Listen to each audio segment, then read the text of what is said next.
So we're going to throw to the Galacticos, as you can tell, on our next story in the card.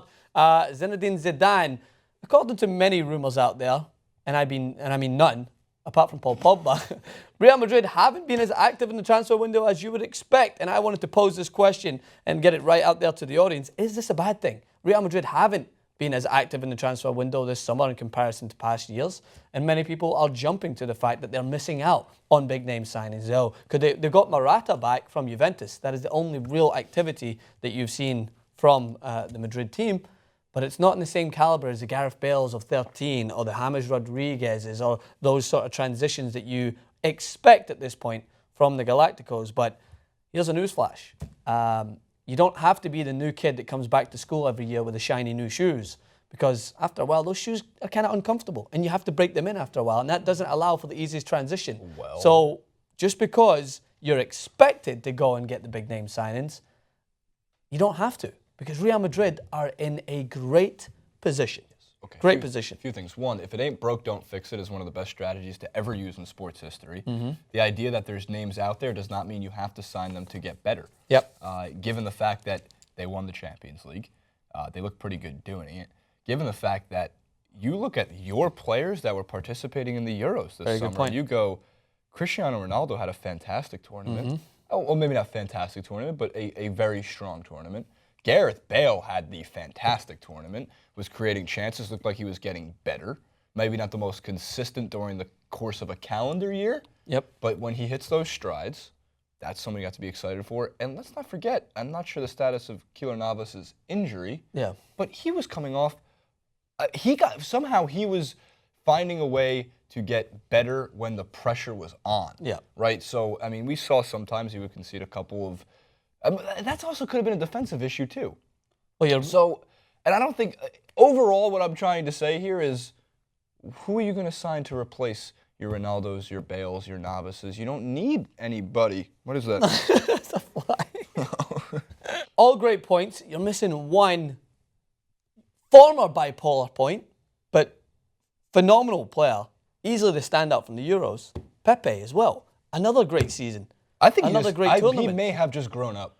Could have been. Maybe he's looked at, I mean, the Champions League final, he still had his theatrics. And with that aside, he was the standout centre-back in this tournament. So you're absolutely right. And I'm quoting the article that I read here from Bleacher Report, which was a pretty well-put article. It's like, why do they need to bring in not just a player? Like, they can bring in assets to assist. They can bring in players that could come in as utility players, as Barcelona are doing. Because I'm not criticising. I just put up a clip. You guys would have seen it by now, where I talked about Barcelona, the silent assassins in the transfer window. They're buying players that fill a role. They're buying players that can come in to be an alternative to their starting 11. They don't need to go out and splash money on the James Rodriguez, because here's a couple of quotes for you. In 2013, after Jose Mourinho's exit, they go and bring in big money like Gareth Bale, and only now will you see that transfer fee proven. He has been phenomenal this last season, and the season before he had his ups and downs. But yes, now you're getting your worth from Gareth Bale, but he wasn't an immediate fix.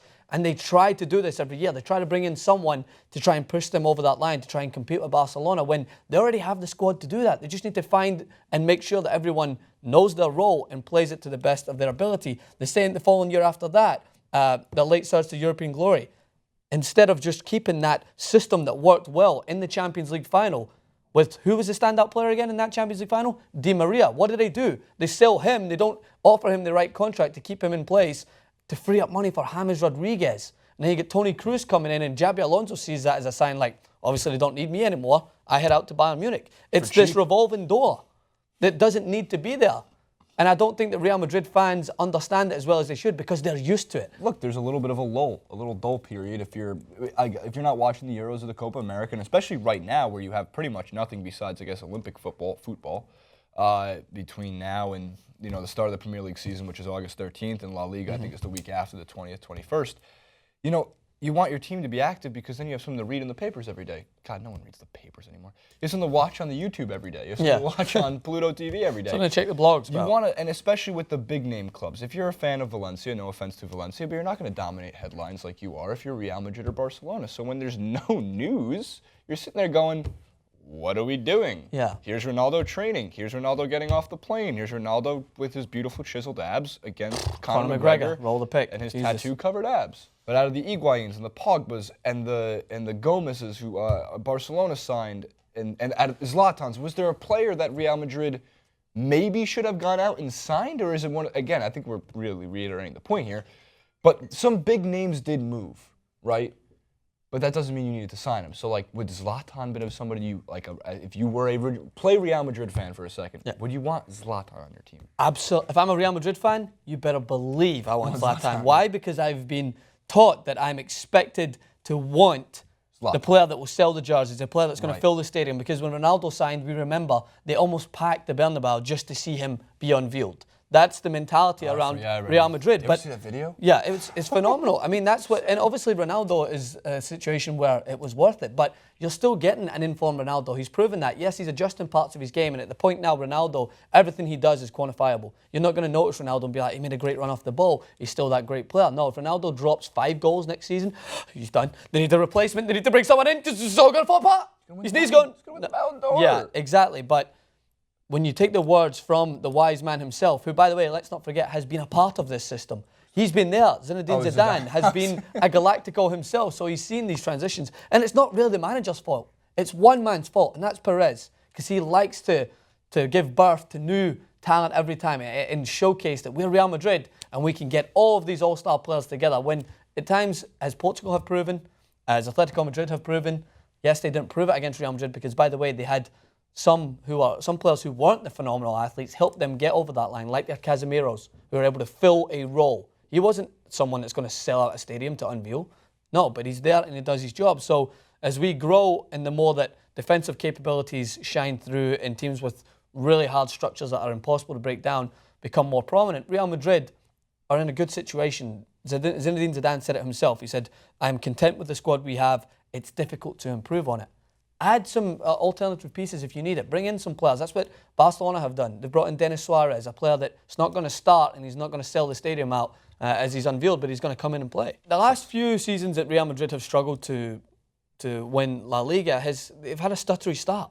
They've lost in the season where they went in and sold Di Maria and tried to rebuild this Galactico-esque team with James Rodriguez, is they lost 2 out of their first 3 games. That doesn't seem like that big of a deal when it's early on, but when you get Barcelona leading the pack, they're almost impossible to catch and you leave it a little too late. That sometimes is a big price to pay. It's sports, and in sports, the ends always justify the means. Yeah, exactly. Always. We've seen corruption and terrible things happen across multiple leagues, across all sports. Win the championship, fans forget immediately, and they go and celebrate in the streets. Exactly. And which is fine. I think that's totally fine. And it's almost, in Real Madrid, it's unfortunate because it's almost like players need to prove themselves in order to win over the fans because they don't have confidence unless that player is the name. Like Navas. People are like, why is Keylor Navas in goals at the start? David De Gea should be signed. He turned out to be one of the best goalkeepers. Turned out to be fine. Not just fine, he turned out to be one of the best goalkeepers in the world. Easily said. 4 best goalkeepers in the world is what I'm going to say. Very good point. He might not be the best, but he's up there. You have this starting 11. You are in fine shape. Keylor Navas in goals. Ramos and Pepe at the back. Marcelo at left back. Carvajal at right back. Toni Kroos, Casemiro, Luka Modric in the middle. Cristiano Ronaldo, Karim Benzema and Gareth Bale up top. And Morata to come on if you need a little extra life. Or if he could take the place of Benzema. But who knows? The way that team played last season at crucial points in the Champions League, the way they probably will play this season, because by the way, they're going to get better because now they're getting more used to that chemistry.